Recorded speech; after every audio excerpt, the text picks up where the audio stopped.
waxbarashadu waynoo wanaage waxbarashadu waynoo wanaage walaalayaalo wada ogaada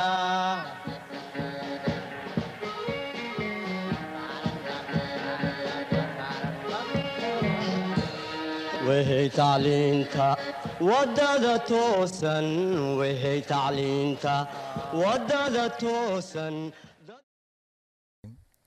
Bonjour à toutes et à tous. Nous allons vous présenter une série de 6 séances qui vont porter sur l'épreuve de géographie au baccalauréat. Pour cela, la première séance va porter sur la composition en géographie pour les séries L et ES. La deuxième séance, toujours pour les séries L et ES, portera sur l'analyse des documents en géographie. La troisième séance, quant à elle, toujours pour les séries LES, va porter sur le croquis de restitution. Ensuite, la quatrième séance, qui sera pour la série SG, portera sur le croquis guidé. Ensuite, une cinquième séance va se focaliser sur la classe de première S et l'épreuve anticipée. Elle portera sur la réponse organisée. Enfin, la sixième séance, toujours en géographie pour la classe de première S et l'épreuve anticipée, portera sur le croquis de restitution en classe de première S. Pour cela, nous allons traiter un sujet de composition en géographie pour cette première séance et ce sujet est intitulé Mondialisation et interdépendance. Nous allons traiter pour cette première séance un sujet de composition en géographie. Ce sujet est intitulé Mondialisation et interdépendance. Pour cela, nous allons nous mettre en situation d'examen, c'est-à-dire que nous allons découvrir qu'après avoir choisi le sujet de composition parmi les 2 sujets qui sont proposés, il faut mobiliser les connaissances nécessaires.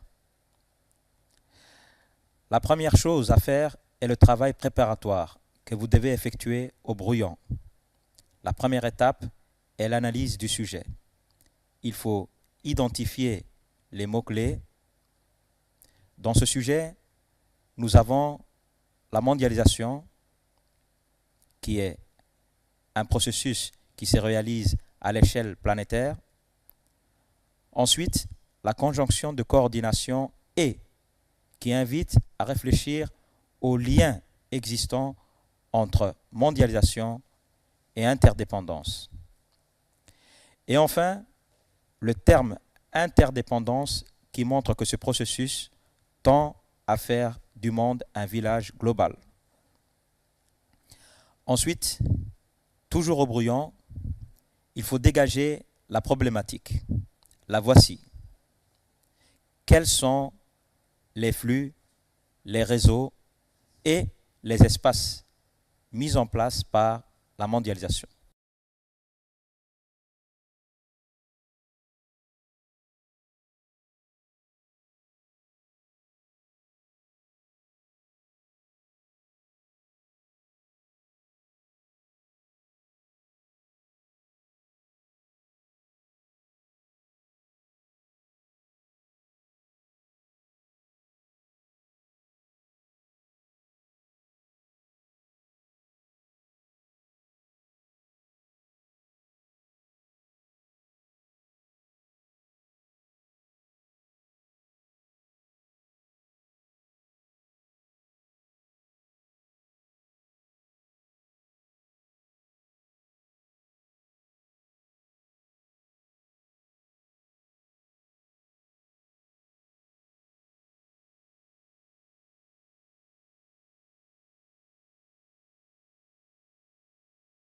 Pour la deuxième partie, il s'agira de parler des réseaux de transport, de l'internationalisation de la production créée par les firmes multinationales, FMN, et des interconnexions informatique.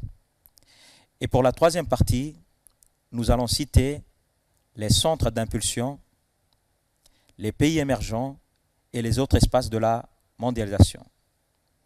Enfin, il faut choisir des exemples extraits du cours et des connaissances personnelles pour appuyer la démonstration. Dans cette dernière colonne, nous avons mis quelques exemples que nous allons citer dans le développement. Pour la première partie, nous nous appuierons sur les produits manufacturés pour les flux matériels, les capitaux et les informations pour les flux immatériels et sur les flux sud-nord en ce qui concerne les mobilités humaines. Dans la seconde partie, les exemples que nous pouvons prendre sont les plateformes multimodales, les centres de vente et les centres de distribution des firmes multinationales et les infrastructures de télécommunications comme les opérateurs, les lignes téléphoniques et les serveurs Internet. Et enfin, les pays de la triade ou encore les BRICS, qui veut dire Brésil, Russie, Inde, Chine et Afrique du Sud, ainsi que les interfaces et les technopoles peuvent servir comme exemple. À présent, dans la quatrième étape du travail au brouillon, il faut rédiger dans leur totalité l'introduction et la conclusion au brouillon. Nous allons commencer par l'introduction qui est constituée de 4 parties. Nous allons vous donner un exemple d'introduction sur le sujet. Désormais, plus aucun espace n'échappe au processus de la mondialisation qui s'est intensifié depuis les années 1970. C'est la phrase d'accroche. Ce système d'échange généralisé repose sur des flux de toute nature et des réseaux. Ce processus s'appelle la mondialisation ou globalisation. Il est synonyme d'interdépendance car il tend à faire du monde un village global. Ça, c'est la définition des termes du sujet. Quels sont les flux, les réseaux et les espaces mis en place par la mondialisation? C'est la problématique. Pour cela, nous nous interrogerons tout d'abord sur les flux de toute nature, puis sur les réseaux et leurs conséquences sur l'organisation de l'espace mondial. C'est l'annonce du plan. Maintenant, nous allons rédiger la conclusion. Ainsi, la mondialisation est un phénomène qui s'est généralisé au monde entier et qui a entraîné des dynamiques spatiales à l'échelle planétaire. Cependant, beaucoup d'espaces restent en marge même s'ils sont concernés par le phénomène. C'est le bilan ou la réponse à la problématique. Ainsi, la mondialisation est un phénomène qui s'est généralisé au monde entier et qui a entraîné des dynamiques spatiales à l'échelle planétaire. Cependant, beaucoup d'espaces restent en marge même s'ils sont concernés par le phénomène. C'est le bilan ou la réponse à la problématique. Les altermondialistes tentent de mettre la pression sur les principaux acteurs de la mondialisation. Ces principaux acteurs qui sont les firmes multinationales, les organisations mondiales ou encore les États, afin qu'ils jouent davantage un rôle de régulation. C'est l'ouverture. À présent, il faut enfin rédiger le devoir. C'est le moment du travail au propre sur la copie d'examen. Dans cette 5e étape, vous devez rédiger la composition. Pour cela, il faut toujours commencer par recopier l'introduction sur la copie d'examen. Ensuite, vous devez sauter des lignes entre l'introduction et la première partie du développement. Chaque partie du développement doit commencer par une courte phrase qui annonce le plan des paragraphes. Une partie se divise en 3 paragraphes. Un paragraphe est constitué d'une idée clé et des arguments et des exemples. Ensuite, pour passer d'un paragraphe à un autre, il faut toujours revenir à la ligne. Enfin, il faut sauter des lignes entre la dernière partie du développement et la conclusion. Pour vous montrer un aperçu de la rédaction de la composition, nous allons rédiger ensemble une introduction, la première partie du développement et la conclusion sur le sujet que nous vous avons proposé. Chers élèves des classes de terminale ES et L, une chose importante à savoir est qu'il ne faut jamais écrire les titres de l'introduction, ni ceux des parties et des sous-parties, ni celui de la conclusion. Vous allez d'abord recopier l'introduction sur la copie d'examen. Voici l'introduction du sujet.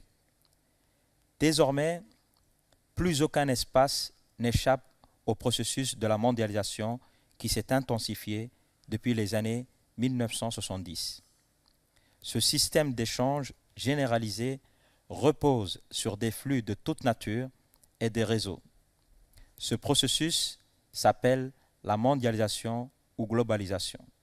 Il est synonyme d'interdépendance car il tend à faire du monde un village global. Quels sont les flux, les réseaux et les espaces mis en place par la mondialisation? Pour cela, nous nous interrogerons tout d'abord sur les flux de toute nature, puis sur les réseaux et leurs conséquences sur l'organisation de l'espace mondial. Ensuite, il faut sauter une ou deux lignes et commencer la rédaction du développement directement sur la copie d'examen. En effet, ne rédigez jamais le développement au brouillon car c'est une perte de temps. Voici la première partie du développement.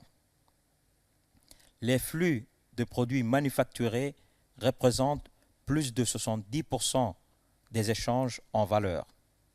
Les flux de matières premières énergétiques et minières alimentent la croissance économique des pays émergents. Les flux de produits agricoles viennent des zones excédentaires, États-Unis, Brésil, Europe, vers celles déficitaires, comme la Chine ou le Japon. Les flux de capitaux représentent aujourd'hui 20% des flux commerciaux. Les membres de la triade polarisent 65% des investissements directs à l'étranger entrants et des investissements directs à l'étranger sortants. Les flux d'informations sont installés partout dans le monde et sont instantanés. On peut prendre l'exemple d'Internet. On compte plus de 230 millions de migrants dans le monde. Ce sont des migrations de travail, légales ou clandestines. Si les migrations sud-nord, mais aussi sud-sud sont les plus importantes, il existe aussi des mobilités nord-nord, comme le brain drain ou la fuite des cerveaux, et nord-sud.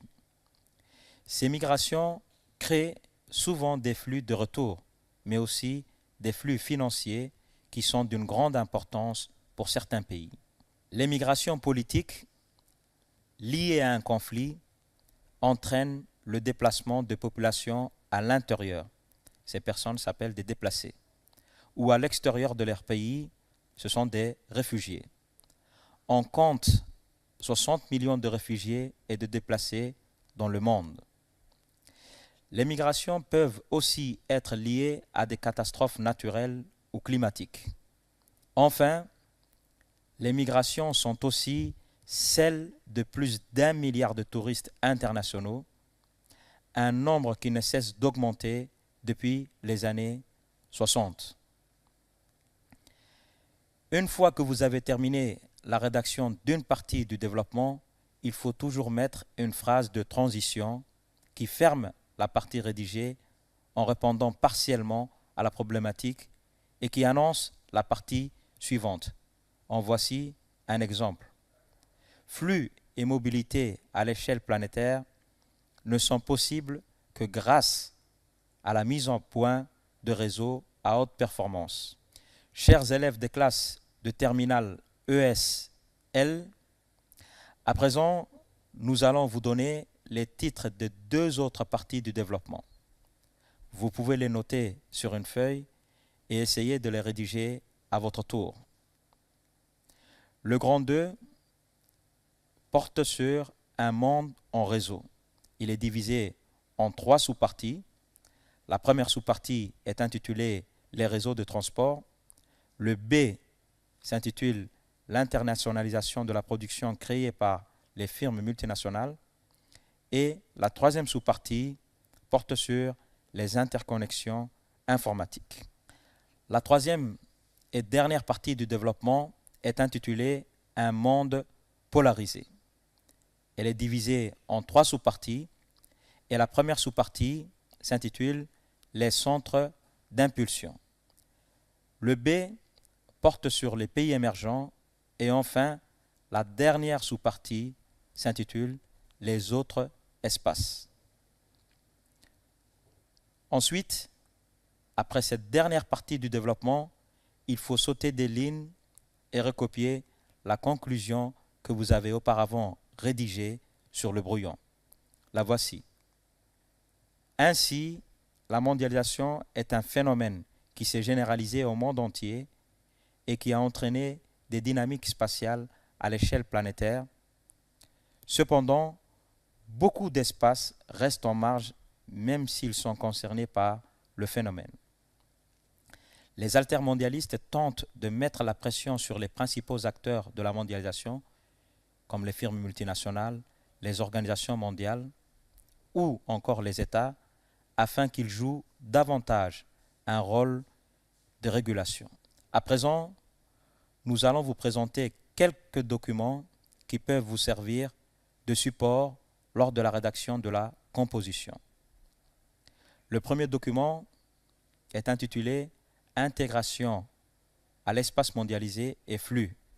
Cette première carte nous montre que la triade domine les principaux flux de marchandises, de capitaux et d'informations. Elle nous montre aussi que les principaux flux de produits miniers et énergétiques sont en majorité des flux sud-nord. Le deuxième document que nous vous proposons porte sur le trafic illicite de migrants, la pénible recherche d'une vie meilleure. Véritable préoccupation mondiale, le trafic illicite de migrants touche un grand nombre de pays en tant que point de départ, zone de transit ou destination finale.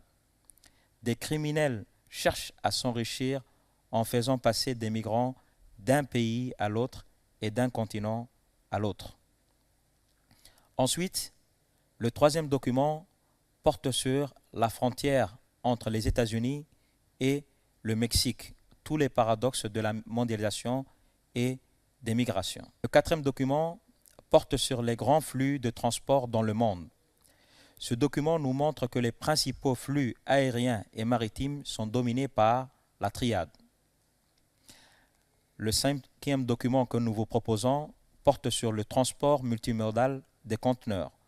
Comme vous pouvez voir, on peut les transporter par voie fluviale, par rail, par navire fédère ou par route. Le sixième document que nous vous proposons porte sur l'aéroport de Roissy-Charles de Gaulle, qui est un hub aéroportuaire. Enfin, le septième document que nous vous proposons porte sur les 5 leaders du BRICS qui se sont réunis à Fortaleza au Brésil. Comme vous pouvez voir de gauche à droite, il y a Vladimir Poutine, le président de la Russie, Narendra Modi, le Premier ministre de l'Inde, l'ancienne présidente du Brésil, Dilma Rousseff, Xi Jinping, le président de la Chine, et Jacob Zuma, l'ancien président de la République d'Afrique du Sud. C'est ainsi que se termine cette première séance que nous vous avons préparée ce soir et qui portait sur la composition en géographie pour les classes des terminales LES. Nous vous remercions de votre attention.